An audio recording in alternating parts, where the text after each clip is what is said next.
Good evening, everyone, and welcome back to Let's Talk Trackmania. We are at episode number 34, I believe we're actually at now, and we are coming into you, at least from my end, from a sunny Tuesday here. I'm absolutely melting.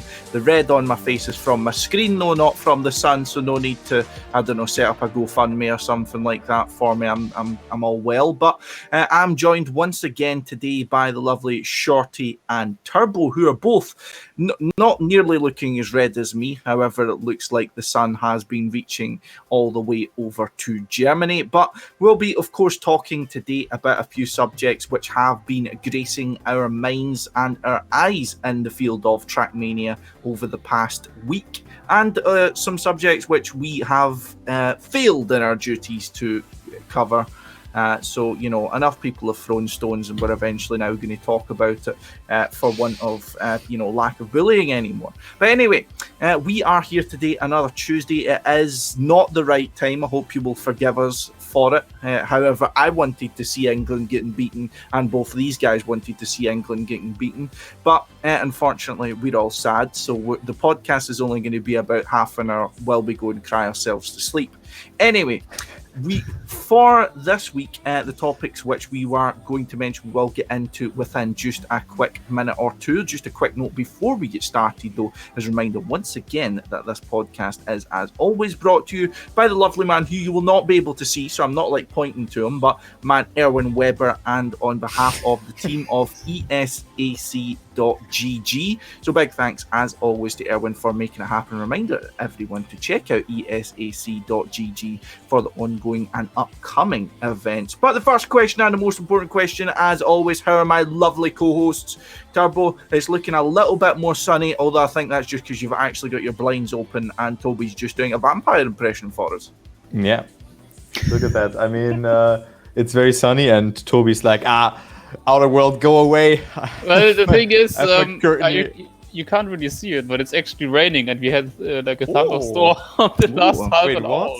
So there's a rule in my city. The world is dying left, right, and center, but in my city, nothing is coming. But if it's coming tremendously. So everything is good here. Great weather, actually, 22 degrees. I just watched the game.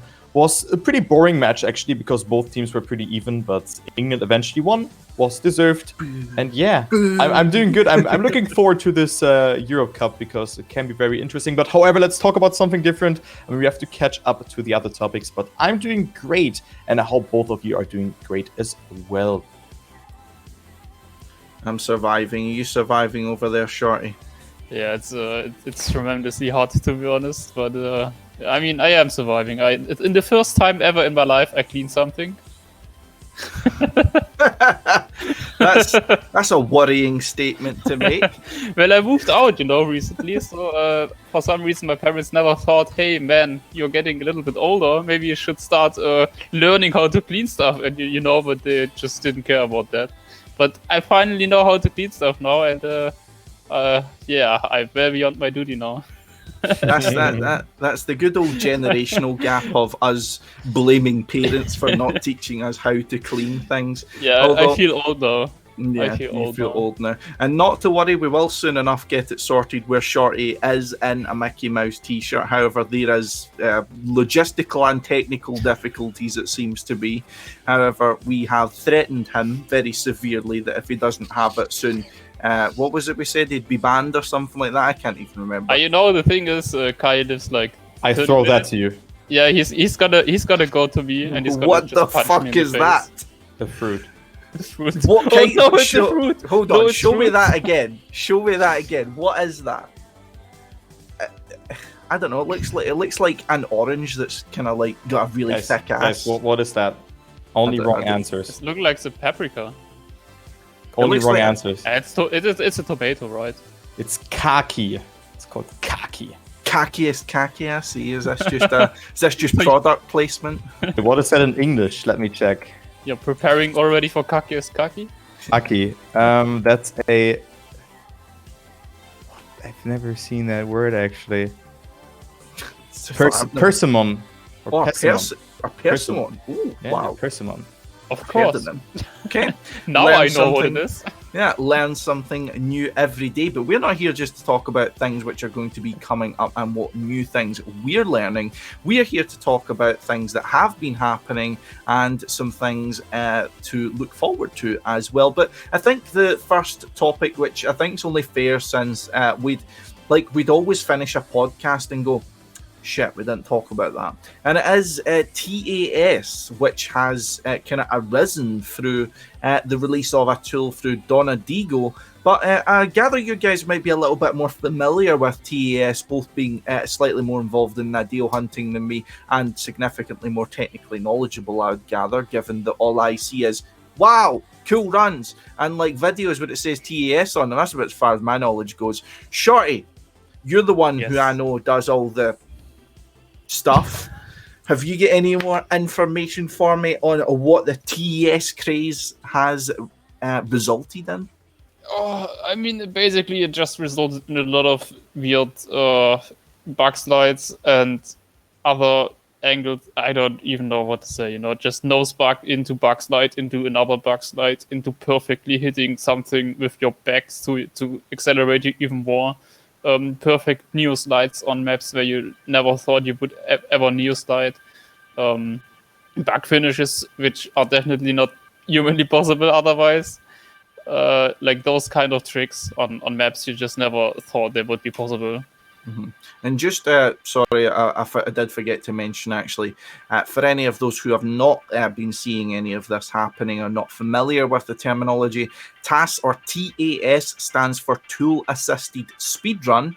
Now, if I'll stretch my for two brain cells as far as they'll go, basically TAS is inputting selecting your inputs frame by frame or using a program to select your inputs perfectly for a Trackmania run in order to get the exact maximum that's possible from any corner, from any section, as Shorty's spoken about there with the likes of, bugs, using RAM bugs, or even just as we said, going around corners, to be able to execute those to absolute perfection using inputs that you can completely customize at any set interval you like. Like you can, of course, control the car as normal as you would anyway, or you can minutely select your inputs from frame to frame. Essentially, have I got that right, or am I missing anything from that? No, you got it right. But that's correct. Yeah, I watched a live stream of someone doing it. And the way they do it in Trackmania, at least, they can do it frame by frame, I think. But what they're doing is they're just like trying something, and then they're just playing the game in super slow mo basically to make the inputs, because frame by frame input in Trackmania would be pretty difficult, I would say, to like get the lines perfectly. So they just play it in slow motion instead.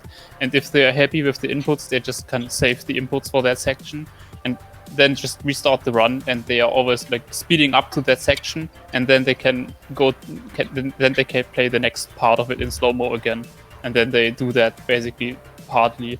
And what they also do is they usually don't start a run by zero. They usually just take the world record run and the inputs of the world record run, and then they just improve on that basically, depending on what track you're doing and if you even have any insane cuts or not. But that's basically what they're doing. Yeah, I mean, you explained that one pretty well. I mean, we already know that from Mario Kart Wii, where we had that, where they also put like the WR strat of this, and then they pulled off some insane cuts. And yeah, I mean, it's just great development to see, I think. That's what we can say here, because now we have even more cuts being possible, but also like the whole development. So I'm speaking about the Trackmania Nations campaign right now. The white to black maps, they're the 65 maps, and we've seen a lot of new possibilities. I mean, the crazy cut, what track was that? The third map with a nose bug into bug slide, was that D or C? Some track C? No, not C15. What track was that again? I don't know. Yes. This track. Yes. I mean, I think you all know what I'm talking about. Maybe someone in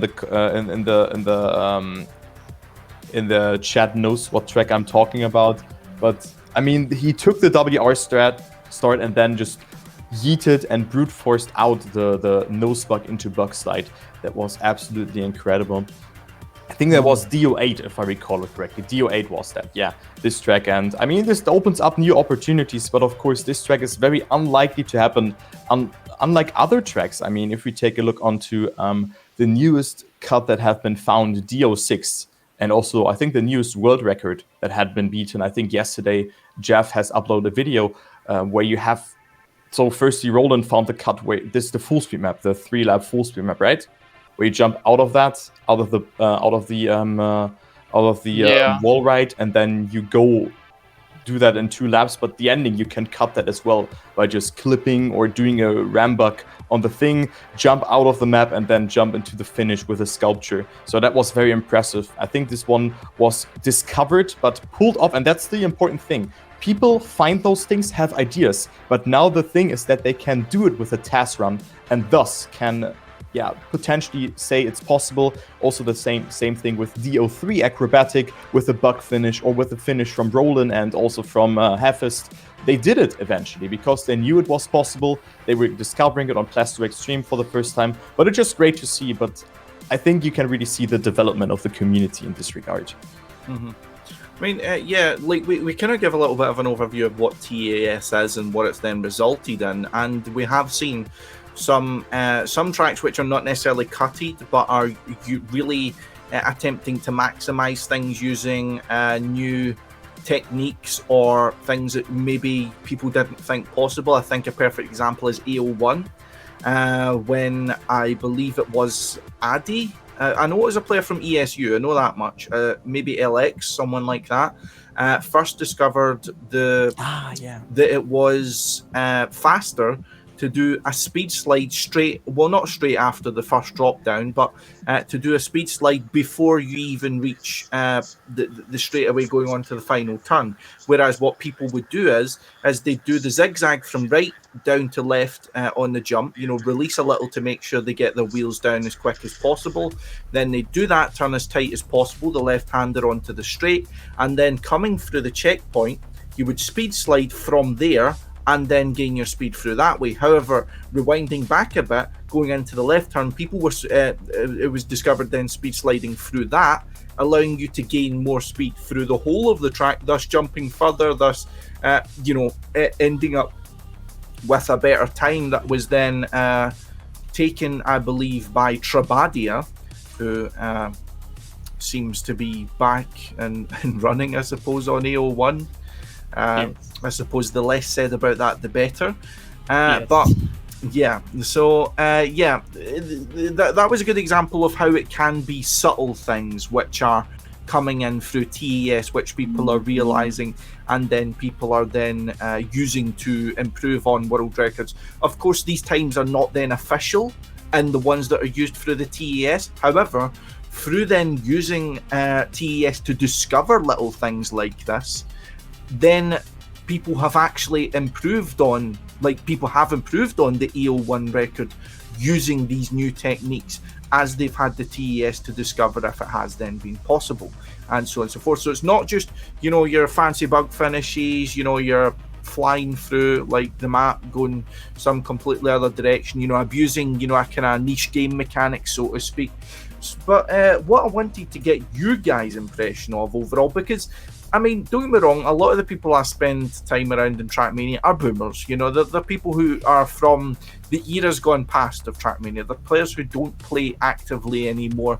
They're people who are maybe looking at it as how things used to be and so on. So, I mean, the opinions I typically get may be a little bit more outdated, or at least not with the kind of current mindset that typical Trackmania players are having. But what's your guys' impression of the TAS possibility in general, and what it's then evolved into? What do you think of it? I think it's great because this really shows the boundaries of the game. Of course, there can be an exploit happening. I mean, with the official tool, we've seen that, I think 1 or 2 years ago, where someone was uploading a replay to TMX and claimed that he did this one without TAS. I mean, there was something like that. But now, I mean, it's kind of bulletproof now with this with the official patch now, and the community-made program that you can use, where you can really see and just claim, okay, yeah, he did this one with TAS or without TAS. that is great to see. And I think it's good because now we can push it into the next level, because you, as I said, you can really see how the community evolved and also how the players got better. So the opportunities are there, and also see some crazy shenanigans as on BO4, where you do a double nose buck with 10 million inputs before you jump into the finish. You know, this is of course not possible, but still see what is inhumanly possible is great, in my opinion. Yeah, I completely agree with that. It's a new category for the game, basically, and it's like TAS in all games, basically. You can always, some strategies are always viable also then for the normal runs, but in general, I think in Trackmania, yes, there are like AO1, for example, where a speed slide might be discovered somewhere, like an S4D, but in general, I just view it as a new category to play the game, and that's obviously gonna attract a lot of people, or some people, to have fun with it that way. So I don't really see any immediate downsides to it. No. Mm-hmm. And that's the thing about it. If I can introduce you guys, well, to the devil's advocate position, so to speak, and can I ask a question this way? Do you guys see any possible devaluing of the actual world records themselves, or in a sense that, say for example, a world record that's a 25.8 doesn't mean as much because we now know it's possible either through some ludicrous bug to get a 22-second finish, or through perfectly optimizing, a layout or something like that to get, one example I thought was very poignant for this was Hawkalicious, which was a tech track, not an ideal track, which was then done through TAS, and the way it's been presented to me, how people thought of this and how people argued this, is we looked at how prestigious the Hawkalicious hunt was to some drivers. You know, how prestigious it was, the hunt for, I believe it's a 7x or some, is it? So I can't remember if it's 7 or 8x, one of the two. But basically, there was money on the line, it was a big deal to people. You had people like Lundstrom practicing this map day in, day out. You had some of the world's best tech players, Kappa, you had Pack playing this map very frequently, and you also had a lot of very strong players playing it casually. I mean, some of my old friends, Hadas, used to play it. Symbios has played it quite a lot. You've got a lot of players out there who were dedicating a significant bit of time to this map, and as such, they were then looking at, this is the time we think is possible, or this is max, or he's so close to max, or something like that. Then TAS comes along and beats them all by about 0.3, 0.4 of a second. So when they were all super struggling to get a 0.79 or something like that, TAS comes out and does, oh, by the way, actually 0.4 is possible. And so I want to get your guys' opinion, with the discovery of the fact that people can be, obviously in a perfect, almost computer-like scenario, can be significantly faster. Does that devalue the records in a way? I mean, does it kind of devalue the kind of hunt for these Nadal maps or these Hawkalicious tracks or anything like that? I think it does the opposite, because you can see that something more is possible.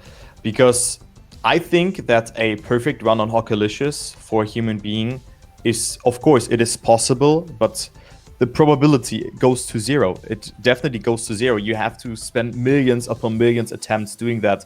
And I think no one is able to do that also with a Ramluck, or you just did a wrong input for like just 1 millisecond. This can also be enough to just ruin your run. And I think this is only showing us what is possible and how far we have reached. People will definitely not beat that TAS run. Of course, we have seen it, but not on a long tech map.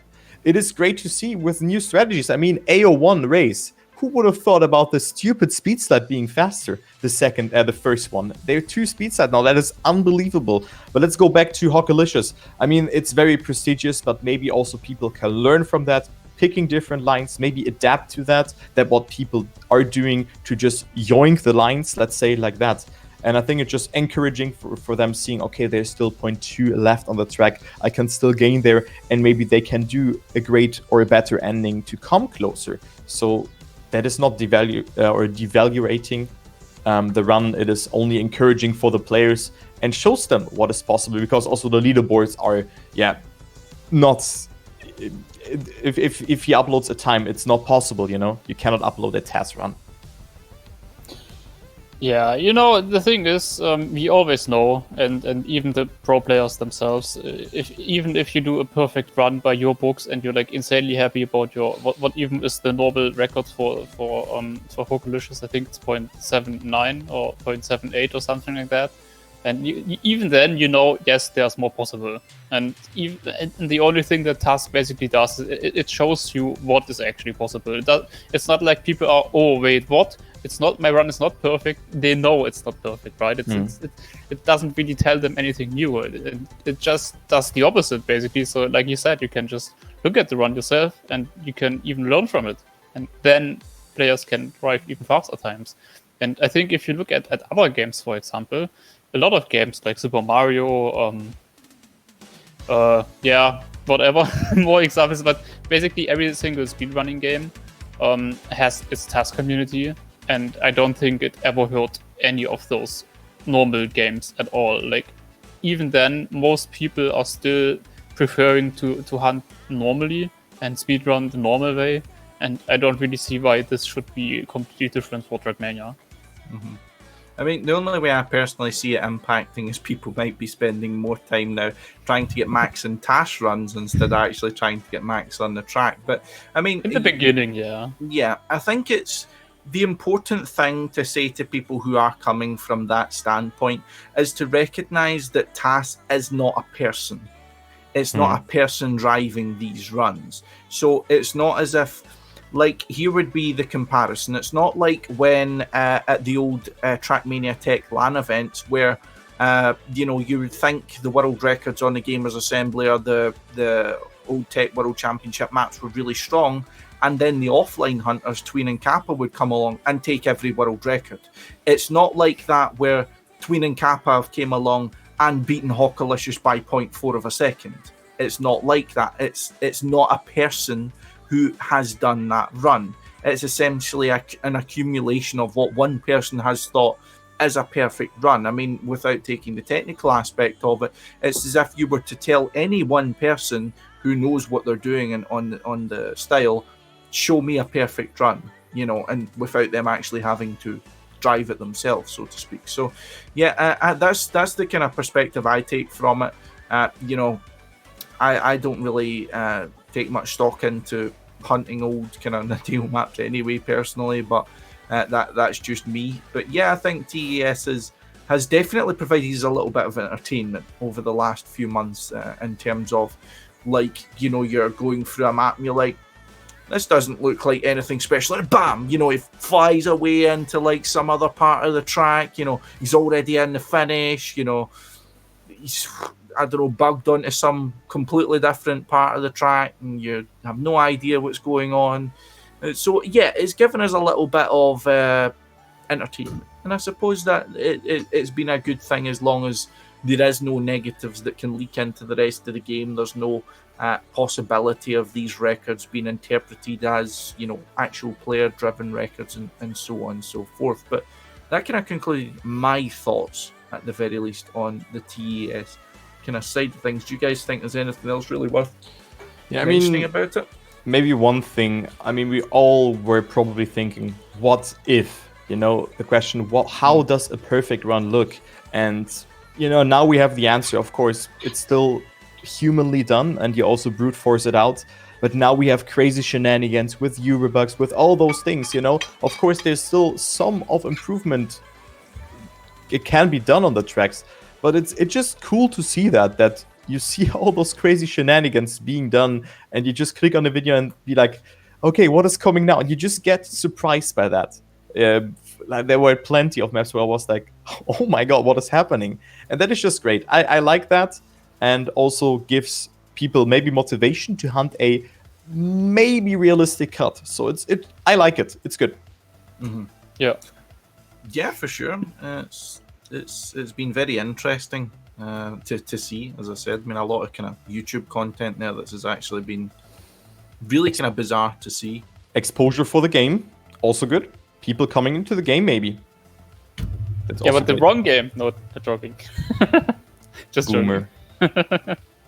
It's the wrong game. Guys, don't be stuck in the past. Anyway, before we start getting, arguing with, I don't know who'll come into the chat and start shouting at me, maybe Birkin or something like that. But that's okay. I reckon I could take him. Anyway, one of the other topics which we did have on our menu, on our plate today, is the TMWC, the Trackmania Worldcup, which did have its kind of final 16 stage, if we'll call it that, over the weekend, just there over the Saturday and the Sunday, of which it contains 6 matches in the typical cup mode format. So that was 4 players, all in a free-for-all, so to speak, going up against each other. And with that, it was the first to 120 points. Once you reached 120 points, you then activated finalist mode. And then to secure your position in the match, you had to then win a round while being a finalist. So we saw some really, really close matches. We saw some very convincing performances, some very concerning performances. But just to give everyone a quick run through of the final results, at the very least, we have over the weekend. So what the weekend was showing us is who would be the final 8 players, which would be your TMWC finalists, which will then go forward into a grand final, which will be played, is it this weekend? Yeah, yes. So this coming weekend, yeah. And from that, and we'll go from the lowest seed, so who placed 8th up until who placed 1st. We have Afe from Team BDS. We have Massa from BIG. Scrappy from Lazarus. Aurel from Gaming Priv. I still don't know how to Privé. Privé. Gaming Privé. There we go. Welcome to French. Papu from Gamers Origin. No, I'm not going to do that. English. Kappa from McLaren Shadow, Pack from M&M, and lastly, Carl Jr. from Solari. But anyway, before, I don't know, Frenchies now come in and beat me up instead of just Birkin. So, guys, we have the final 8, which will be part of the grand final coming up this weekend. But, well, of course, Turbo, you were involved in actively casting the event, so I'll come to you in just a second. But Shorty, what did you think of the event overall? Did you manage to catch any of it? And what's your kind of takeaways been from the final 16 stage? Yeah, I watched part of it, not all of it, obviously. And unlike you, I also didn't watch the official cast. I was watching Granadi's cast, actually. Because I think it was like his very first, not his first, but was a great cast. Yeah, it was. He did a great job. He did a great job. I was surprised by the format because I didn't know what they are gonna do. I didn't know they are gonna do the group stage thing, but as far as the idea of that goes, I like it. I think it wasn't a bad system. A few surprises here and there. Very nice matches. Obviously, the cup mode definitely did its job right. Really, really, really close matches and very cool rounds. Overall, I was pretty happy. It was nice to watch. It was entertaining, and from my point of view, except some certain things I think we are going to talk about later, everything worked fine and was nice so far. Yeah. Yeah, I kind of got the same impression myself. It looked good. Yeah. And, yeah, that's all I had to say, guys. We don't need Turbo anymore. Yeah. But yeah, I thought it was quite interesting in terms of, as Shorty was talking about there, the group stage format and so on. I mean, it was a bit strange to see when I looked up a spreadsheet and I saw why is there 6 rounds? I don't understand what's happening. I need an adult to come and explain this to me or something. But yeah, I liked the way they done it. First of all, I liked the way that it was executed in terms of who went against who and how it then came into the total scoring side of things, like how they used the positions and so on and so forth. It was kept. It was easy enough for me to look at and understand without having to have blasted through the rule book, and I think that's been the important thing, especially with some of the messes that have happened in previous playoffs for big tournaments by Nadal. They've overcomplicated things a little bit, whereas this was nice and simple. It was back to a format which a lot of Trackmania players recognise in the cup mode, and I think this really showed why cup mode still has a very important place in Trackmania going forward.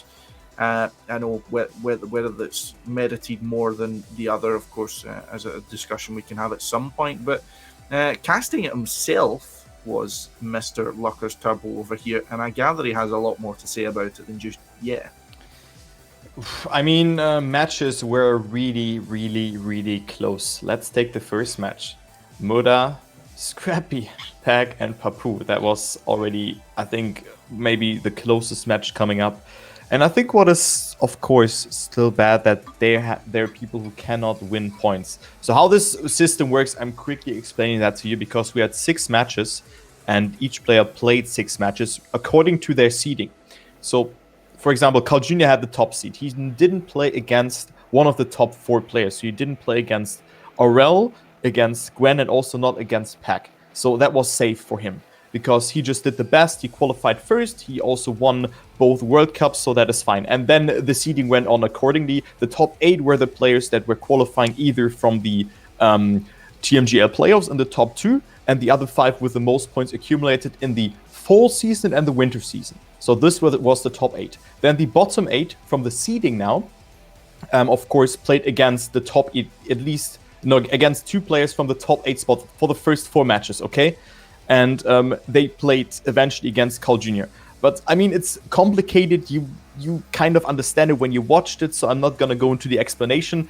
But you gained points throughout the 6 matches. First place in the cup mode went home with 3 points, second place with 2 points, third place with 1 point, and then last place with 0 points. And then the top 8 from the players, so 18 points are possible in total, went into the playoffs. So we had the situation that we had almost a quadruple final situation in the first match already, and Muda he played so well there. I mean, he was lacking a bit, of course, but still, he didn't get a point in this match. And I mean, some players were unlucky, of course, but they have to perform when it matters. But also, I think that having 10 maps in the map pool with 4 maps being banned, you could really see that players didn't really perform too well on the new maps, to be honest. That was my impression from it. Like this Turbo Stairs map, or whatever it was called, the identity looked super hard. But I mean, it was very close, but that's what you expect from cup mode. But on the other hand, you can also say, okay, he had 5 other matches. He could have made it there. It was very close in the ending, and also we wanted to have tension. Cup mode was coming back, but eventually the player field was very close together. And at the end of the day, I think the players with the most consistent, or maybe at the end, just a bit more luck, won and went through. We've seen Spam and Muda, for example, going out and not qualifying. Unfortunately, I was really rooting for them. But we also had surprises. I mean, Afi played very well, sniped it in the ending, and got himself that 8th spot, so that was great. I mean, it was just great to cast, great to watch. There were a lot of hype moments. Rounds were really close, and I mean, Peck got 16 points, so that was also good. Are we already talking about the Afi and Evon stuff then? And if you're already talking about how nice it is that Afi sniped it, because there's more to that than just Afi sniping 8th place, right? There's a lot more to that, sadly. Go ahead for that then. All right, let's start with something that maybe not a lot of people know. Someone in the chat, I don't remember who it was, actually wanted us to talk about the action buttons a little bit. Just very important topic. Action buttons here or there. I don't think we want to go into the details again, but they are not allowed. They are not allowed for this World Cup yet. So keyboard players are not allowed to use them yet. Sadly, though, even if you don't have the buttons binded, there is a bug in the game which, for some reasons, just applies like 50% steering or something to your car if you play with keyboard. And the only way you can still drive normally is if you would then hold Action key 0 while playing, which is obviously weird. And is even weirder because you're not allowed to use those buttons anyway, so people don't have them binded. So you can't. So what happened to Evon is, at least in one match, he couldn't finish 2 rounds. As far as I know, he couldn't finish them because he was unable to drive. Then there was a pause, then he restarted the game mid-match, and he was leading that match by a lot. So arguably, you could argue, you don't have to, but you could argue that instead of getting third in that match, because he had like 20 points, he was 20 points or so ahead. Mm-hmm. And just thinking about how much it upsets your mind and mindset when you have to restart the game mid-match and stuff. you could argue he would have won that, and he would have 2 more points than now. That's one thing we might want to discuss. Not sure what do you guys think about that actually? I mean, it's unlucky, right? It's a bug, but Yeah, what do you think? It can happen, but of course, with all the action keys, and also let's just take the camera that I'm suffering from, where the camera is changing. No. Those things, yeah, it should not be there, and it's hard to handle those situations because maybe the bug has occurred for the first time. But of course, in Evan's situation, it is very, very unlucky. But then, of course, you can also say, but of course, that is just very objective. If Evan was the fastest, he would have won anyway. But of course, that is not how it's going, because that is going into your mind. You're getting the pressure, you're feeling it, even though you were ahead. But if you just get 0 points instead of 3, even 3 points in cup mode is a lot. You guys know that as well. It is bad. Yeah, it is bad. And if it's happened twice in a match, and then you eventually only get 3rd or even 4th and not getting 2nd or 1st, it is bad. And that is really determining a lot. They can again see what I was talking about before, and it was so close together. And yeah, even he could have made it, with that 2 points maybe. The difference between the camera stuff, which I know it's annoying, and I personally don't have the issue. But you can disable it, yeah. Yeah. You can't disable it. But the thing with that is it's still you're the one pressing the button. Yeah, exactly. That's what I was talking about. If you fuck up, then it's your fault. But Evan, he did nothing, right? Yeah. And exactly. That's just really unfortunate. I personally don't think that Nadeo handled anything wrong there. Maybe he himself should have already, after the first time it happened, restart the game or stuff. But you just think it won't happen again, right? No, it's really random. But it's just an unfortunate situation. I don't really blame Nadeo for that, or think they should have done differently in that case. I think it's just unfortunate. What do you think, Scotty? I mean, I think it's unfortunate, definitely, but I mean, you also need to consider from the side that it's not like where, almost as Turbo has said there, but a kind of different way. We've seen in back in the Mania Planet 3 days, some major tournaments being decided by who got a bug and when they got a bug, through a RAM bug or a landing bug or all the rest of that. I mean, well, on one hand, at least with the exception of things like RAM bugs, landing bug, you can look at it from the sense of, it's the driver's fault because they shouldn't have been too close to the inside or the outside, for example. You can look at it from that perspective and more take it from Turbo's side of things, and well, not side of things. I know you guys are both kind of, talking about different things, but you can look at it more being the driver's fault. You can also look at it in the other sense of being the fact that these were inherently buggy blocks of the game. They were inconsistent, and as a result were when tracks were built in a sense where you gained more time by taking a tighter line, then having that sort of inconsistency really did play into some quite some quite chaotic results in time. I mean, I remember watching a Trackmania Pro League or maybe even a Gamers Assembly match where Tween was ahead, coming all he had to do was drop down off of the final jump and go into the finish, and he got a landing bug from landing on the edge of a water block on a Wally map, if I remember right. What is it, Kids in Love or something like that? If I remember right, if anyone wants to look that up. He got a landing bug, and as such, Massa then overtook him at the end because of the speed he had lost. And I mean, it just goes to show how this sort of thing can decide rounds. But what I'm thinking more from this side of things is that what more could Evan have done in this sort of case? What could he have done to prevent this? First of all, if it's never happened to him, he might not be entirely sure what is actually happening. So no. In my opinion, I don't look at that in a sense of I look down on him for not restarting immediately, because I mean, for all he knows, his keyboard's broken. For all he knows, it could be any number of things. It could be a weird reaction he's got from the block he's on or something like that. So I do definitely sympathize a lot with Evan in the case, and I do then lay the blame if it has been a bug in the game which has then resulted in a driver having something which directly affects their ability to perform well in the game, if it directly affects their ability to perform well in the game, there's nothing they can do to control that or fix that unless they know exactly what it is, then I lay the blame at Nadeo's feet. It's as simple as that for me. I mean, well, I'm not saying, they should be fixing things that they perhaps don't know about.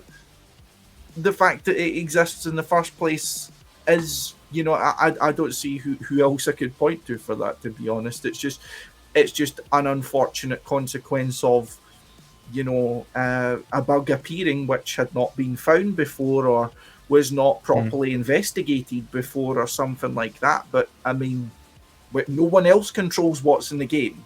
That's the way I look at it.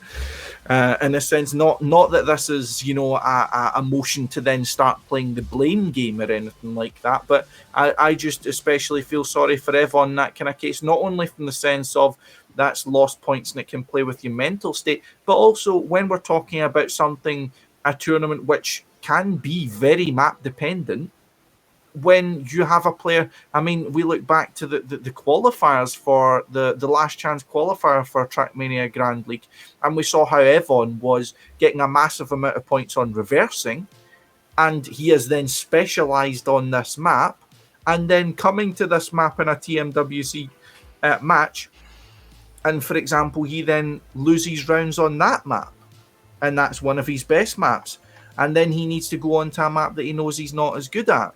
So I think there's a lot of layers to take into account in that sort of issue, but I do definitely see where you guys are coming from in that. But I think it's one of these things that, although it's had a simple effect, it's something I would really wish we didn't see happening anymore. I mean, I hope the days where bugs were influencing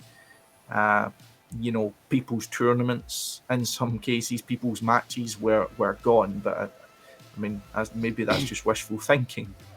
Well, I can tell you that Nadeo at least now is aware of that bug, and they are going to fix that now. I'd hope they'd be watching the stream at least, and they'd find out about it.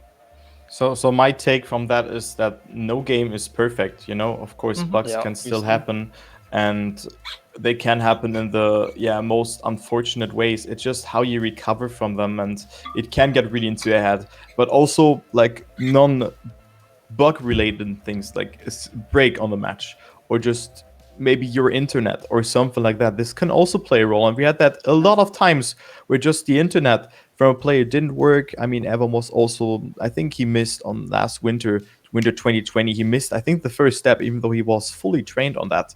He was still called Martian there.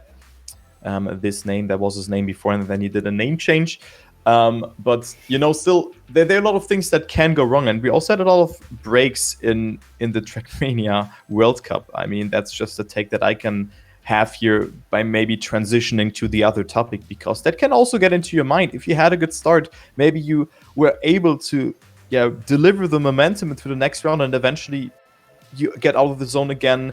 You cannot capitalize from that 10-pointer from that prior round because everything is reset, and then they're just going to start all over again. This can also really, really cause a difference for you. And also, think about Muda. He played this qualification, I think it was like 3 a.m. for him or something. That is also something that is, really, really important in this factor.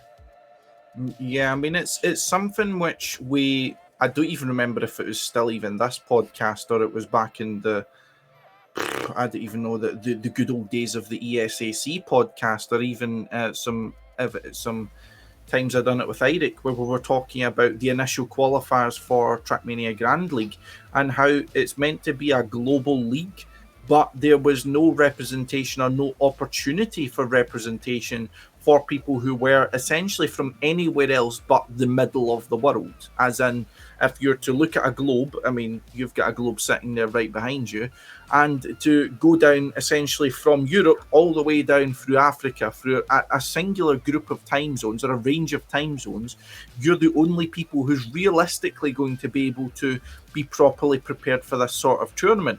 Mudda's not going to be able to be properly prepared for this tournament unless he takes major personal sacrifices, in the sense of, as we've just spoken about there, almost completely reverting a sleep schedule, and not only having to do that once but regularly, in order to be alert, in order to be fully prepared and focused at 3 o'clock in the morning. I mean, I've played 24-hour races. Shorty's played 24-hour races. Weirdly, I always played better when it was like 4 or 5 o'clock in the morning, but I'm assuming that's not always the case. It depends. But it is more difficult to perform well and to focus when you are tired. And also, in a kind of sense, I mean, we don't just focus in a sense, but Mudda, if we open it up to talking about this as a World Cup, it doesn't feel like a World Cup just because these guys from, someone from Australia is playing. It feels that it's a World Cup if it's a World Cup that represents everyone in the world. So it's a World Cup that everyone can comfortably participate in. It's a World Cup that everyone can comfortably at least observe or watch. And I don't think we could really say either of the two are the case. I mean, you have the matches on a Saturday or Sunday, and I mean, dare I say it's more comfortable for people who are on the left side of the world. If I'm just kind of looking at a map of the world, your Americas, North and South, and so on, then it is in a sense easier for them, but only if they don't have other commitments. If you're working in America at weekends, you can't participate in these qualifiers. You can't watch these matches. If you have anything to do, leading up to, I don't know, even some reasonable time, like 2 or 3 p.m., you can't watch, you can't play. If you've got any reason, which means you can't stay up super late to play Open Grand League, Trackmania Grand League, the TMWC qualifiers, you either need to stay up until, anywhere past midnight, or you can't play and you can't watch. Now, here's the thing. There is no one set rule which is going to make it suitable for everyone. You could make it much earlier, and that means the Americans can play if they don't have something else to do. Then the Europeans can play at about, 4 or 5 o'clock. And then the, kind of Asia, Australasia, the Far East and so on, can play in the evening. But I think there is definitely a much better solution than having matches ending in the evening or nighttime in even our own time zone, completely messing over anyone who's in a time zone much further ahead than us, and not even really accommodating anyone who would be busy throughout the earlier day like in the previous time zones, I look back to the Spam Weekly race or any of the weekly races, the G4S Weekly, the Sweden Weekly. They were all roughly around about 2 or 3 p.m. If I do recall correctly, Open Grand League used to start or does start roughly around about the earlier afternoon kind of time. 6, 6. yeah, Well, 6. Well, 6 even at being a little bit more reasonable since it was only, 1 hour or something like that. But there is a lot of time zones that work better for the world and giving you a world representation. That is something that's always kind of bugged me about, I remember it used to be trying to arrange matches in tech on Sunday for any other time than 8 p.m. because we had players in our team from all these kind of different regions. And you would have people who would be like, yeah, sure, I'm not working later on. And then people be like, oh, I need to eat my dinner, so I can't play anywhere from like 2 p.m. till like 8 p.m., or something like that. Like, there is always going to be people it doesn't suit, but I feel like this is maybe not the absolute worst way of doing it, but it's definitely not accommodating as many people as it could, in my opinion.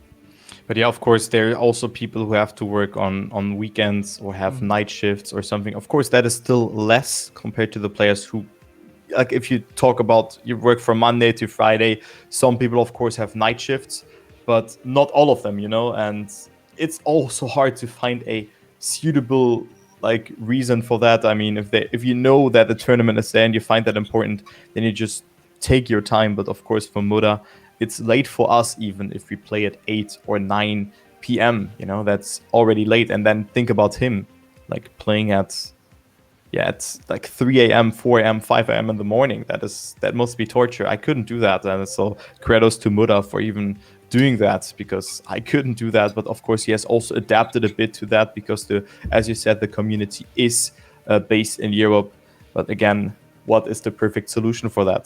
Yeah. Starting a bit earlier, yes, but then you maybe correlate with people who maybe have to work on Saturday or have a night shift beforehand or have other appointments, because usually people are just available in the evening of the day. You know, that's just how things are going usually. The thing is, I definitely see your point, right? But I actually disagree with you, because yes, definitely you would accommodate for other players and especially for those regions. But I think if you look at the bigger picture of that, exactly, it is the case, right? This game is EU based. Almost like 90% of the player base is EU based, and not only of the player base but also of the viewership. And Nadeo is basically, instead of accommodating the players, which is definitely important, and they should do that in the future better, as you said. But right now, with the current format, where everything is online, and basically there's a group stage with all players playing from all around the world, I think the best decision is definitely still doing it for EU-based, because that's where they get the numbers. That's what Ubisoft wants to see from Nadeo. That's what the game needs, because they need to get exposure, and that's the best way of getting the most exposure, you know.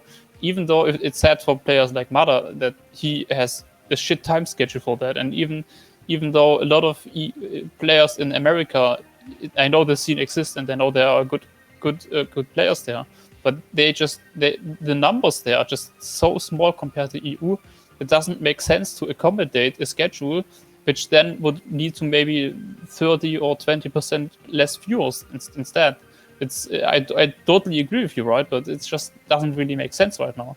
It would make more sense to have like regional championships before and then the World Cup, which would be obviously offline and people get flied in or something like that. You know, then it works. But it's not feasible right now to change the schedule to accommodate the players. It doesn't really work right now. But he also lands with the current situation. There we have it again. There are so many factors. There's so many factors that you have to do. Also that you have to get used to the time zone as well. If you come from Australia, you cannot play next day. You cannot play the cup. Yo, you're here now. Go ahead and play. It's like you have to like be there for 1 or 2 days to just get rid of the jet lag, or even more, you know. So it's hard to get that. But I think we see a lot of things on the casual side with Cup of the Day, also the NA Cup, which Marius plays, for example. He goes online every Saturday night or Monday morning, if you want to say it like that, and plays Marius. That. There's some madmen who are doing that. And you can't just say that. Marius is a madman sometimes of playing those competitions. Not sometimes. I can't just, I'm like, okay, what is he doing? But, you know, it's his jam. He does it. But it's only one fraction or 1 or 2 players. I see also Elcon playing it.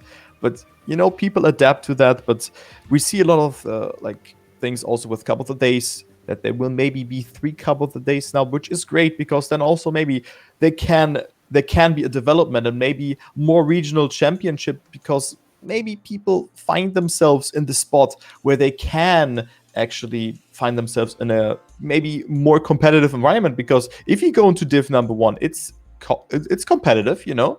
It's competitive, and I think that we're going into a good direction. But for a global event like Trackmania Wordlcup or any other event, it's just hard to do that. Also, it was, SRK really stating it out there. 13 is bad, 15 is bad. The only feasible time would be 14, but it's only 1 match then, right? So it will be hard. Yeah. Yeah. I mean, my kind of final thoughts on that specific part is just that with the new game coming out, Nadeo have made the special efforts to, drive up interest in other major regions of the world, namely, of course, China, having a big push for it, having its own separate kind of... I mean, I still have absolutely no idea how, if this kind of push in China has been remotely successful. For all I know, there's Yeah. absolutely no one playing it. But regardless, we have seen interest from people from the Asian region, from the Far East. As SRK was saying back when the Nations Championship was on, we're seeing teams from nations we've never seen competing. Never mind, we've not seen competing in a while. And also, the way I look at this, right? When you're trying to expand to reach more of the world, you need to then be more inclusive instead of being more exclusive. Now, I mean, not that I would blame it for it in this case in any way, but perhaps the reason why some people are perhaps a reason why some people aren't so interested or aren't able to or aren't watching these big tournaments happening all the time is because they can't. They're not willing to stay up until 2 or 3 o'clock in the morning to watch a Trackmania, back the old TMWC World Championship final. They're not willing to, take the phone out at work while they're trying to, do their job or something like that to catch on to, I don't know, the TMGL finals or something like that.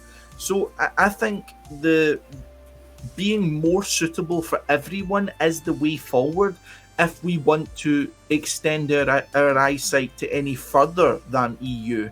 If the aspirations are only EU, then sure, continue to pander to EU as much as you want. But when the amount the EU will sacrifice is a lot less than what we're already asking other people to sacrifice just for the sake of our comfortability in some cases, then I do look at it in a sense where I think we could be doing more. Whether, I don't know, 2 p.m. is the answer, whether, I don't know, 4 p.m. is the answer, I don't know. I don't have that answer, but I feel there is more that could be done in general. But I think we do also have room for a bit more of a positive kind of note. Well, maybe positive with kind of different undertones to it, but we'll get into that. It was actually, we did see Medic joining virtual once again in the casting booth for the TMWC last 8 qualifiers, the final 16, and both individuals covered all 6 of the matches, along with a number of other individual POV casters, covering each of the individual players. I don't know if all of them were covered. I think some were not. Example, of course, Turbo did cover it for Eminem. Granadi covered it for Edelweiss, and so on and so forth. But one thing that this brought back into my mind is it was very nice, of course, to see Medic back being involved. Nice to see a lot of people getting involved in watching and streaming Trackmania for TMWC. But what did you guys get the impression of how the production side of things went for this event? Did you check in on any other streams other than either Turbo, in your case, the one you done, or did you take a wee swatch around, Shorty? Yeah, maybe I should talk first because I only was a viewer. I only saw Granadi's stream, and there were, it's always the case. There are always technical difficulties for some reason. Like at one point, the servers didn't really start automatically, so Nadeo had to start them manually, and then everyone had to join the servers via a join link, so he had to restart the game for that. It's stuff you don't really want to see, but I guess it's just it happens, so can't really blame anyone for that. It did, after all, still went rather smoothly, even with those kind of delays, just a couple of minutes. No one is going to blame anyone for a couple of minutes, right? But other than that, it's just so much they could do, there's just so much more to be done, like introductions of the maps with stuff like that, or even they have this nice pick and ban system, which I really like that they did that. But why is there no overlay for that, or why can't we see what the people are picking and choosing? That's things when I watched it, I want to know that, and that I just think they definitely have a lot of room to improve there. So it's not like there were big issues, like technical difficulties, not really that much, but it's just they didn't really do as much as they could have, in my opinion. Yeah, it's hard. I mean, also, I was doing the cast with my Stream Deck again, and before every map, I wanted to put a scene. I just have all the maps in here, there are 10 maps, all the overlays. So I just press the button, and then there comes the the map preview for circuits, for example. I just have it there. And I mean, we didn't have enough time to just show that. So in some matches, I had long loading times. And as Shorty said, I didn't know on some matches even what map was picked or banned. I didn't know that. So maybe not prepare an overlay, but I think the idea was to just create a web source where they can just implement it, you know? That people can either use that or not, but that they have maybe a site with all the information on one side. Okay, this match plays this map, and there's the overlay. You can just pick it and just copy it out. That they like automate, or that there's some automatic settings for that. Because yeah, some of the communication was also very not sloppy, but I also missed out on that because you were checking, okay, what is going on now? Also as a caster, you didn't have the best information about that. But of course, you're talking about the production value on the mainstream now. I didn't check this one out, actually. I only checked out the matches. I didn't know what was in between the matches. When I was done with the cast, I checked it out and checked how the match is going, but I didn't see too much. I mean, the picture looked good, but I didn't know what they were talking about, of course, because I cannot have the audio on my stream if I cast for Eminem. But I think there's a lot of room for improvement, and as we already said, it would be great to just see a cast that has maybe someone in the background, not maybe spectating, but is there for assets, for implementing, for monitoring everything, the overlay and stuff, that the caster doesn't have to do that. So if the next map is coming, then I'm pressing the button and saying, okay, now, boom, there's Arctic Split. I can focus on this exact moment where the map has to come, and then it goes smooth into the live round, and then they maybe can talk about it. Those things could happen, and this would really elevate the production value. Also giving other information, maybe about a player, that I can say, okay, you maybe can add this to the player. He played really good on this match because I followed it. I have the information about that. There could be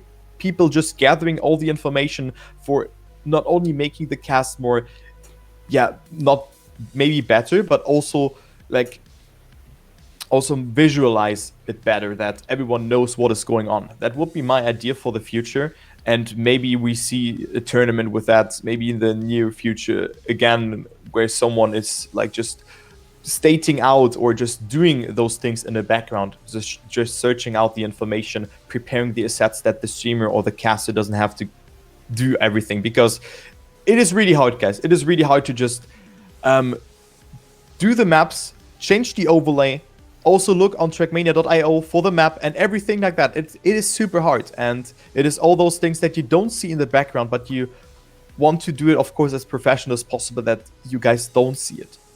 But it's super hard to do. I can tell you that. I mean, absolutely. I can absolutely agree with that, from having, casted tournaments like this and, Trackmania Grand League and such in the past. It is a nightmare. There's a lot that people don't see which does go on. And, it, as we'd spoken about previously, it can definitely affect what you end up seeing, what you end up hearing.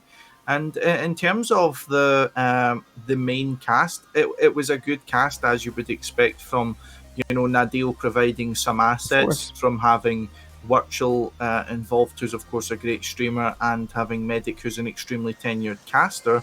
Then of course you're always going to have something that's good. But my problem with it is it wasn't great. Now, what I then mean by that is that it has once again been another thing where Virtual has hosted it from his computer.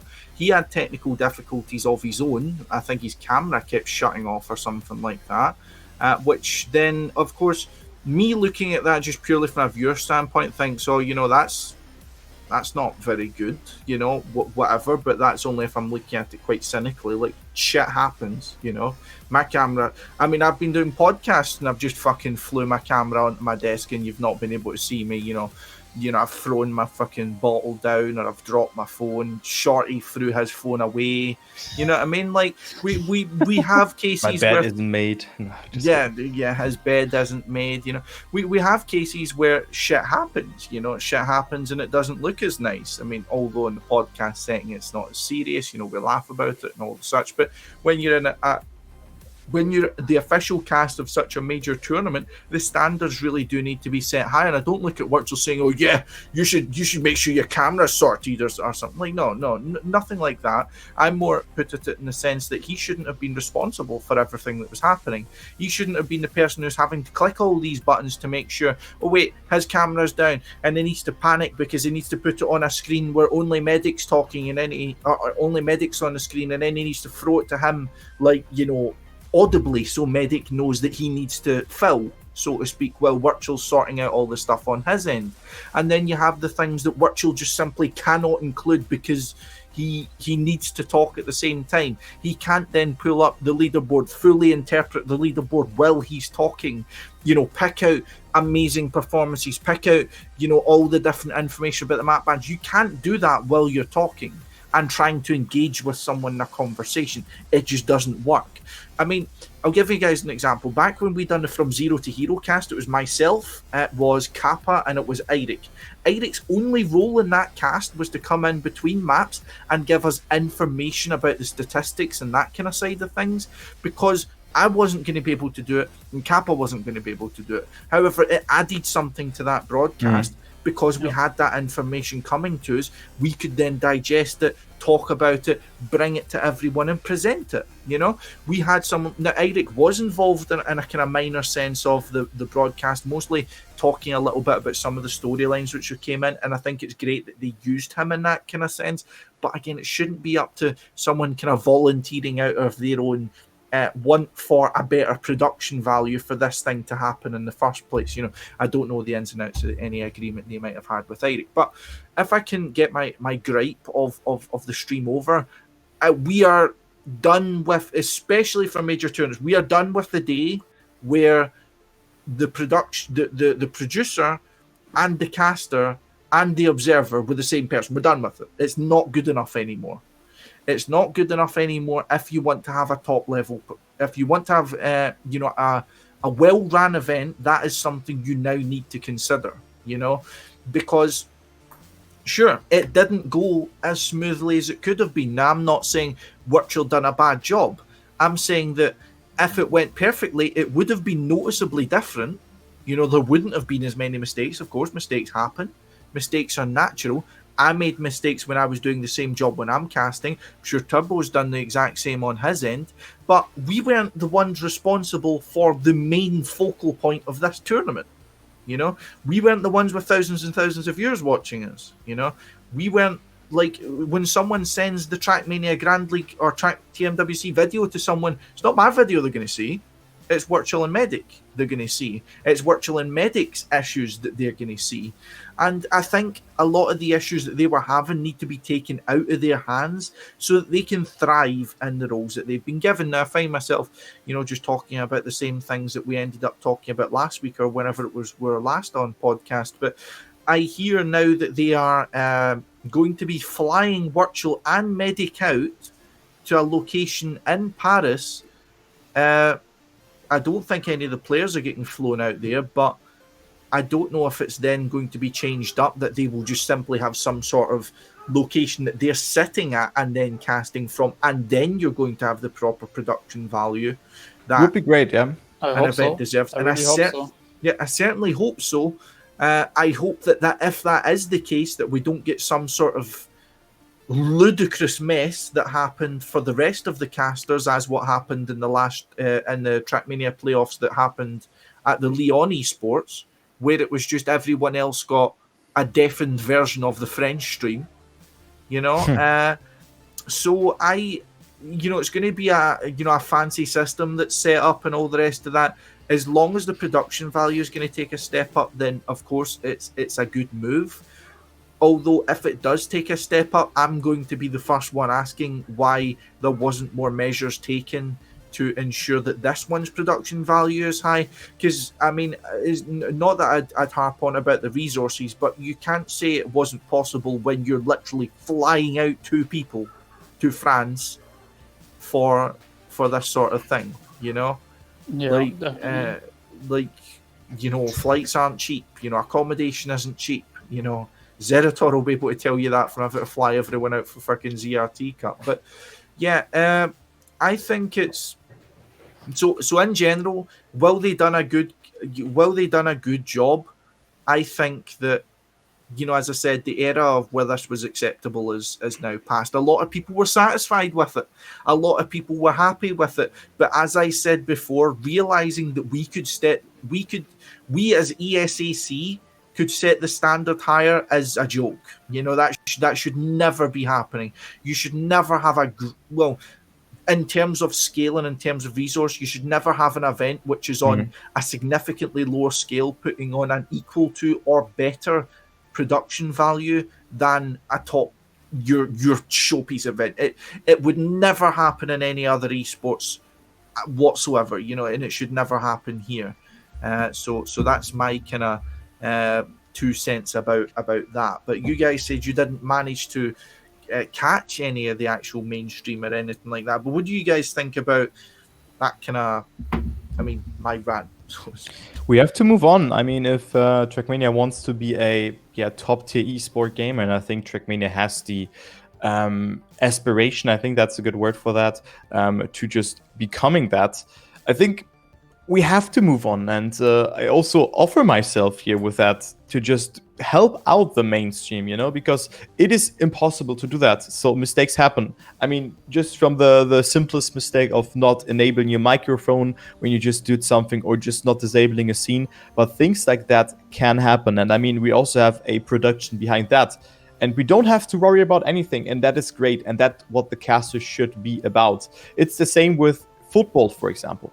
Also, there's a production team behind that who are providing highlights. They're also doing that, and that is of course the next step, and maybe a little bit harder because there's of course a considerable amount more money behind that. But there should be someone just in charge of like all the assets and also changing scenes and stuff like that with a briefing. I mean, ESAC, the invitation, it was a great success. It worked out very well. Of course, there were some things that we had to change because it was the first time, but I think that was production value-wise the best thing, really. It was really good. And also for me as a caster, I could really focus on just casting, just doing my thing, and not, okay, I have to check here, what is happening there. That was it. I had a sheet where all the information was for the maps, for the players. I had all the other things. I knew the format. I could just focus on that. Then we had like in between the rounds, we had you, Paul, and also Eric doing that. That was perfect. I mean, of course, there's still some things that can be done differently, but still very nice. It worked out really well, and I think that's how it should go on. And I think for my next tournament, I'm also trying that one out, that there will be people, of course, voluntarily doing that and helping me. So great to see that. So Shorty, why are you really laughing? Yeah, but I'm just sitting here like 10 minutes hearing, listening to both of you rant after each other without being able to say anything. Okay, then go ahead. I think, obviously we agree, right? But something, maybe I just want to say it, maybe phrase it a little bit different. So obviously mistakes happen, right? We agree on that. And we are not hung up on those mistakes at all. We just, the thing is, mistakes happening or not happening doesn't make something professional or elevate the cast or anything. Like even the biggest esports with League of Legends, Dota, and CSGO, they have mistakes. No one cares about that. The thing we are talking about and you are talking about is the production value, and that's really just what it is, right? Because you notice when I watched the official cast, and I did actually watch it a little bit, like not a full match, but I did tune in. And when I can watch the official cast with Medic and Virtual, which is supposed to be official and sponsored by Nadeo and have everything they can, and when I then switch to Granadi and get the same production value, then it's just wrong, When I go to the mainstream, I need to immediately notice, this is the mainstream, and that's just not the case right now, because it's the same production quality as if I go into any other stream, which doesn't make sense at all. Why is there even a mainstream at all in that case? It's just another stream, in my opinion, right now, and that's what has to change. Yeah, you already talked about what they have to do, and I completely agree with that, obviously, right? There's so much to do and so much things that casters like Virtual himself has to do right now, which is fine for people like Granadi or for you. I don't really it would be obviously better if even you don't have to manage that stuff, but for a secondary caster, that is only casting a specific player, it's fine Okay. like that. It's really fine. But Okay. yeah, rip. Apocalypse outside, actually. It's yellow outside. I didn't have that in a What? long time. How I can it think- be yellow? Is that- No, it's not yellow for Is me. that the sun? No, it's the The sun. clouds that are yellow. Okay, whatever. I mean, yeah, I think you did a good point there, and it should not be virtual being in charge of that, and you make mistakes because you just have to do all those things. Of course, for me as a more frequent caster, it tend to be a bit easier because I can just do the multitasking. But for the first, I was like, dude, what the hell is going on here? What do I have to do? Then you forget to enable your mic. It just happens. You know, those things happen, and they will also mistakes will happen, as you said, if there is more production value. Yeah, But those are fine, right? people tend to just stay if they have this moment. Okay, you know, there are things coming to your screen when you talk about them, and this could be great. It could be great just implementing those. And right now we have the opportunity of just that I can access to the streaming platform and change it with stream elements, for example. That's also that you can do on the stream. You can change things live because we have the internet, and the internet is fast. I mean, maybe not in Germany, but you get the point. It is possible, and this could be the next step. You should try it step by step. Maybe do a test cast, maybe a Trackmania Grand League show match again where you try that. That could be an opportunity, or maybe something else in a different competition that is coming up to just set the benchmark. I mean, we already have done it, so maybe this will happen somewhere. So I think we had some good ideas, but of course they're unlimited opportunities, and there is no right or wrong. It's just that it goes, or it can be better. Let's say it like that. Yeah, 100%. It could be better. Yeah. It's just like SRK says, like other esports have like 3 stages, shit ton of graphics on stage panels and fancy real-time graphics, and we have the information to display on those. You know, it's not like we don't really know what we would put there or stuff like that. We have things we could definitely. Why are you both of you? Well, I'm just gonna continue. We have information we could display on those real-time stuff. You know, we have things like the map order. We have information about the players. We have the pick and ban that could be visualized and really fancy stuff like that. It's not like we have to think about stuff like that. We know what we already know what we could do with that, and it just has to be done. And Nadeo is not a small studio anymore. Nadeo has like 40 people. It's definitely anything but it's also not big, but it's definitely not small anymore. They in my opinion, I think they do have enough people to work on that and create graphics for those kind of things, especially if they want to host the World Cup. If I'm announcing myself, I'm gonna host the World Cup, then I think I'm responsible for making it feel like the World Cup and not just any other cast. It doesn't really make sense why they didn't think about it themselves yet. They had enough time, in my opinion. Like really, they did have enough time. They already did stuff like that. They already made for the TMGL season. They already introduced like the in-game stuff with the new interfaces, with points and the finalist status being displayed there, and that was really great because that was like the first step. But then they stopped. Like, why? You already did the first step. Why didn't you continue? You already were on the right track. But what is going wrong? Yeah. I mean, it is a bit of a weird one, and I suppose we can only hope that at least making sure they're aware that now, you know, we're on the right track, but now's the time where we need to get better. You know, we are good at what the level they are going at now is currently. That's good. You know, they've ironed out any issues, but it's now time to take that next step. It's it needs to happen. You know, more people need to be involved. It needs to have that real World Cup feeling. You know, and that's certainly true. But one more thing I wanted to talk about, at least before we wrap things up, is I know we have been here quite a while and we did start late, but something which I do have is a very big problem. I have a big issue with something which is relatively quite a minor problem, if I'll say it that way. And I want to see if I'm being ridiculous at all to you guys, although I get the impression that at least I'm not being ridiculous once. However, we were talking a little bit earlier, and we're hinting to it a little bit earlier about the fact that Afi just sneaked into 8th position. I really wanted to talk about that, I think. Yeah. He just sneaked into 8th position in the Trackmania, the TMWC standings, and as a result has now qualified for the final 8. Now, a little bit more context to why this is then part of the problem is that Afi was actually equal in points. So if we just look at pure points, was joint 8th with Evon. I think it was only Evon was joint 8th with Evon.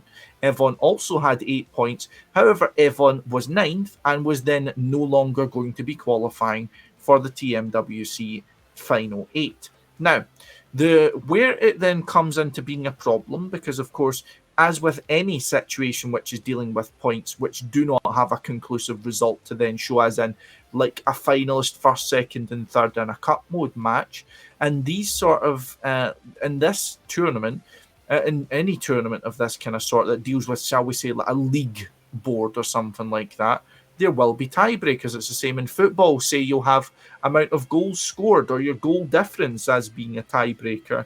Or you'll have, in the cases of the tiebreakers I do in my work in PUBG and Apex, they'll first look at the total kill points you had, one team had, and if one team got more kills throughout the tournament, then they then went through. Your secondary ones would be placement points, for example, if they had the same kill points. That doesn't make sense. But your second one would be something secondary, which is also a competitive point. Like, say, for example, which team had the singular game which generated the most points. So all of these are competitive tiebreakers. They're tiebreakers which are dependent on how well the competitor has then performed in the set parameters they've then been given.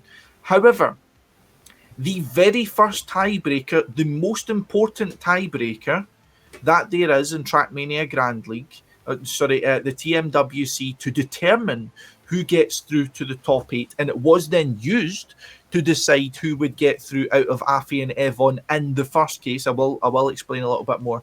Was whether or not they were part of Trackmania Grand League or not. So, if you are a Trackmania Grand League player, then you're automatically given a preference in getting through to the final 8 over a player who qualified from the open qualifier and was not already a Trackmania Grand League player. Now, just if we imagine the case that both Afi and Evon were Trackmania Grand League players, as in, say, for example, Evon did not just get relegated. However, on the secondary tiebreaker, Afi would have still went through on head-to-head. So Afi had a better head-to-head record against Evon, and as a result would have still then proceeded through to the next round. However, my main point here, and the main point which I gather is a gripe with you guys as well, so maybe I'm not mental, we'll still get a few years left in the tank there, but why the Trackmania Grand League status would even come remotely close to a tiebreaker condition whatsoever. And I don't know how much to read into that as to why Nadal would put it there, what this then means for how they look at things. I don't want to get too much into that just yet. I want to get your guys' thoughts on it. And Shorty, you were saying you wanted to talk quite a bit about this.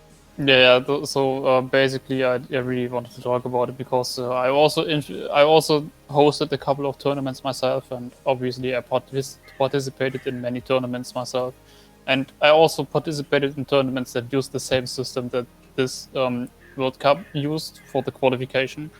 And I totally agree with you. It makes no sense. I don't understand why it would ever play a role if you're a Grand League player or not. I don't think that makes any sort of sense in this scenario for the World Cup. Maybe for qualifying into the Grand League, then yes, maybe there is some sense to that, but not for the World Cup at all. And I also the secondary conclusion with the head-to-head, I also don't think that's a great idea, because this format, which I don't think there's a name for it. I think it was some sort of Swiss format or whatever.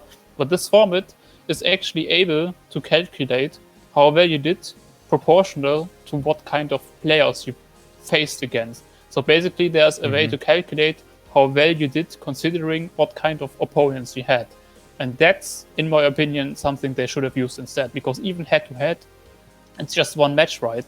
So it does make sense, obviously, right? Because head-to-head does have some sense to it. I don't disagree with that. But in my opinion, even there's an even better method than head-to-head, because it's just one match. And this other method which calculates your performance based on what kind of how well your opponents did in the other matches as well. So, for example, if you had to play against Carl Jr. And Afi, for example, Carl Jr. and for example, like Evan, for example, played against Carl Jr. I don't know the matches, but just as an example, and Afi didn't, then in this calculation that would be taken into consideration as well. And that's a way better system for determining how well you actually did in all of the matches, instead of just looking at one match with a head-to-head. Interesting mindset, though, because you can also say, yeah, he played against Dofault, who only scored 1 point. You can do that, but then, of course, there would be some analyzation. I think what would be fair is a 1v1 just between the players, just another head-to-head for that spot. Right. But saying, yeah, okay, you qualified because of TMGL and you were through, that is like, I think a weak standpoint for a tiebreaker. It's basically the worst tiebreaker they could have done, right? Yeah, I think it's more, okay, maybe if they played in a match against each other, they're unlimited, again, there are a lot of opportunities again, but I would prefer maybe a 1v1 between those players who will make it or not. Then they can both pick 2 maps or something. Maybe the person who got the better position in the Trackmania Grand League can pick the map first or second, or ban a map, whatever. But I think that would be fair. Another tiebreaker to 100 points. But again, there are so many opportunities for that. They picked this one. It's not really that liked, but eventually Afi went through. So unfortunate stuff for Evan, was that right? Evan was in 9th, and then Spam was in 10th. Yeah, yeah, true. I mean, I don't recall if it was like, I know exactly the system Shorty's talking about there, if it was like a Buchholz system or something like that. We played it in one of the qualifications for, I think it was CPS 7 whatever, but for CPS we played that system, and that system actually did use the tiebreaker I was talking about. Yeah. Because it calculates, we had like 7 rounds, we randomly got an opponent in every round. And if you had the same amount of wins and losses as another team, then it would calculate based on which opponents you faced. Obviously, it does make more sense in that case, because you only had like 1 opponent compared to like cup mode where you have like 4. So you can't really say, oh, I had harder opponents. It's difficult to say, right? But this is it's still a really great system, because it takes into consideration how well or how unlucky you might have been with the opponents you got in your matches. Yeah, for sure. I think that, well, I mean, you didn't make it to the Trackmania Grand League. Well, that is of course a disadvantage, but it's I don't go with your point there by saying, okay, you played against Carl Jr., you should have an advantage. It's weird. I'm saying Carl Jr. because Carl Jr. was the highest scoring player. So in this calculation, Carl Jr. is the hardest opponent you could have gotten based on how he did. And if you, for example, then instead of having Carl Jr. in your match, I mean, obviously it takes into consideration every single opponent you had, not only Carl Jr. But if you had, if all your opponents together have like scored 20 points, and for the other player, all his opponents scored only 10 points, then obviously one of the players had more difficult opponents, right? That's what the system does. Carl Jr. was just my example because he obviously won every single match. Yeah. Tag also won 5, by the way. Yeah, he did. So, I mean, we can talk about the individual systems and which one would be best and which one would be worst. I do believe a system that takes into account your tiebreaker based upon your performance. If you're looking at people who gain the same points, you then look at performance-based tiebreakers like in every single other esports tournament out there, because it makes sense. The only worse way you could have done a tiebreaker than if you're from Trackmania Grand League or not, as if they'd done it in fucking alphabetical order. That's the only worst way they could have done it. Yeah, that's true. And I think it's I'm trying. Do you know? With I remember we used to be at a point, especially with me and you, Turbo, where we were at a point we felt quite disassociated with some of the things that were coming out of the Nadal camp. And this isn't me trying to get back to that sort of stage. All I would then say of that is that for a lot of the things they done and the decisions they made, I could always rationalize it in a sense that I see why they think it's right. You know, that's what I would always be able to say to myself. I see why they think what they're doing is right because they're seeing it from this perspective. They're seeing it with these cards on the table, and I'm not. Or I'm not seeing this, or I'm coming from a different side of things. But this one, I can't bring myself to understand why you would think this would be a remotely good tiebreaker, never mind your primary tiebreaker. You know, this isn't just something that's been chucked in at the end as like the final thing to sift through if you couldn't get it through the rest. This is the very first thing that will decide it. So unless it is, unless it is both Trackmania Grand League players or it is neither Trackmania Grand League players, that is going to decide whether you go through to that tournament or not. And now, while we're talking about this as a system overall, we're lucky that this only came to a tiebreaker between two people. If Spam didn't get last, it would have came in a tiebreaker within three people, you know? And, you know, how do you then look at a tiebreaker for that? For example, if Evon failed the first tiebreaker because he wasn't part of TMGL, but then he won the others, you know? Is he automatically excluded from it? Like, Yeah. He would have been, but that would, of course, again, that would have been stupid. I'm just going to come out and say it would have been definitely. absolutely stupid that Evon is completely, if he gets equal in points with someone, he is completely out of the running because he is not part of this elite league that is not the same that you're participating in. It's within the same cycle, but it is not the same thing. It's not Trackmania Grand League. You know, this isn't going to be giving you Trackmania Grand League slots. The only direct relations between Trackmania Grand League is the maps, because they decided to use the same maps again, which was another fault we pointed out, with the exception of two, and that they offered auto qualification spots for half of the open qualifier spots, which I personally had an issue with as well, but it's not something we're going to retread over. Well, we're going to go over trodden ground again with that. But I think that, I don't know, whoever came to that conclusion that that was a suitable first tiebreaker, they really need to be cross-examined for that, in terms of having someone look at what they're look at the rule set for that, and having someone then say that's good, that's the right way it should be. I'm then concerned as to what we can expect going forward for other little things like this that are so. The very first time I heard about it, I immediately knew it was a massive mistake, and it's so much so of a massive mistake that, as I said, I can't rationalize why this would be part of it. It's that bad, you know. It's not something that I can say, you know, maybe they've done this new champions mode system because they want to create more drama. I can't come from another side with this. It's just wrong. That's as long and short as the answer gets. It's wrong. And there is no excuse for putting something in that is that blatantly wrong. And that's kind of my opinion on it. Fair point, though. I understand that, yeah. I mean, nothing to add from my side, because I think you've mentioned kind of everything there, also all the perspectives, how you can do it. And I think, in my opinion, just another battle between the players who were tied for that position would be fair. But that's it, for me, at least. Yeah, and anything performance-based works pretty much.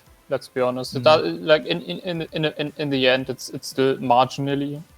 But like they did after all score the same points, right? But it has to be for performance based, no matter which way. Even head to head does make sense in a way, even though I personally don't like head to head, because in this kind of format, it's not really that great compared to other ways of doing it. But it's still performance based, and that's good. Yeah. But just imagine knowing about it beforehand, And you already know that even that just because you're not a TMGL player, you have less chances of making it. If you know it's head to head, then even if you just know it would be head to head, you would never think like that, because then it's just like, yeah, I mean, okay, but if it's like it's currently is, it's just fucked up in a way. It's just unfair. It's straight up unfair. It's straight up unfair. Yeah, I mean, just my kind of closing thoughts on that. I mean, it's a very minor thing in the grand scheme of things. A simple tiebreaker. However, it can have, very big implications. It can change who gets through to your later stages of the tournament. And we can't just brush this instant off because we get lucky and Afi would have been through based upon the tiebreakers they had anyway. We can't afford to do that. If you want to be an esport, you need to be held to an esport standard, which is a conversation I know we've had in the past, Turbo, where we thought, does Trackmania really want to be an esport, or does it want to be a show? That's the kind of thing we're having here. But when they're having a tournament which is more aimed towards the esports roots of Trackmania, in terms of going back to the cup mode, going back to the single lap format, which people were more used to, having your pick and bans and so on and so forth, aiming itself more towards an esports arc, and then having a minor point of their ruling, which completely, not completely undermines, but definitely undermines their intention, if their intention is that, and it takes a little bit of the credibility for that tournament down, because it's a mistake. That's the way at least I need to look at it. It's a mistake, it's an oversight, it's a misstep by someone, and as a result, that then, because look at it this way, right? I mean, we think of the people who have made it through from 8th position in tournaments gone past. What if Kappa didn't get through to the first Trackmania Grand League finals because of if it was a tiebreaker that decided he didn't get through, then he wouldn't have been the very first TMGL champion, So these positions are important. You can't just brush away in 8th place because, oh yeah, it's probably first place that's going to win anyway. No, you can't afford to do that, especially in a game like Trackmania. But yeah, that's all my thoughts on it. Was there anything else you guys had to add at all? No, not really. I mean, we all agree about that point. It's about integrity, to be honest, and you have to, if you want to be in esports, you have to keep that up. Mm-hmm. You have to be fair to all players, and that's just against fairness, in my opinion, the tiebreaker. Yeah. Well, hopefully we can see something like that changing, but to at least end on a positive note, we do then have the Trackmania Worldcup finals coming up on this weekend. And it should be over the Sunday or the Saturday and Sunday. I don't recall exactly. However, Sunday. it will be available at the very least on the main stream, which will be /Trackmania on Twitch. I'm casting it. And POV streams are still going to be allowed for those who are still in the tournament. So your lovely man to my right, I believe, Mr. LuckersTurbo, will have his lovely face. If you haven't had enough of it, I know I've not had enough of it, but I can never have enough of it. You want to go and check out his stream for the M&M side of things, and also there will be some other people who will be sharing their social links, I'm sure, on Twitter. So take a look out for that, and for our social links, of course, they will be available on your screen at any time. But I think that's it from us, as we're coming up to 9 o'clock now, and somehow it's still 22 degrees, and as you can see, the sun is fighting to get through to absorb me through my blinds, but we're not going to let it. So that's going to be it from us tonight. I hope you all have a beautiful rest of your evening. It doesn't really feel the evening at the moment, as I said, but I hope you all enjoy the rest of your night. It will be it from us, and we will be back again. We may have maybe a little bit of a different arrangement next time. We will get back to you all on that, either through there will be a Twitter update that we'll put up as to how things are going to be working in the near future. But for now, I will once again remind you all to hit up esac.gg and offer, as always, a big thanks to Erwin for doing all the behind the scenes work on the podcast, and to keep an eye on ESAC for any upcoming and current projects, as there is a few things in the works, and there is some things to to look forward to. So we hope to see you next time. But until then, we hope you have a fantastic evening and enjoy the rest of your week. Yes.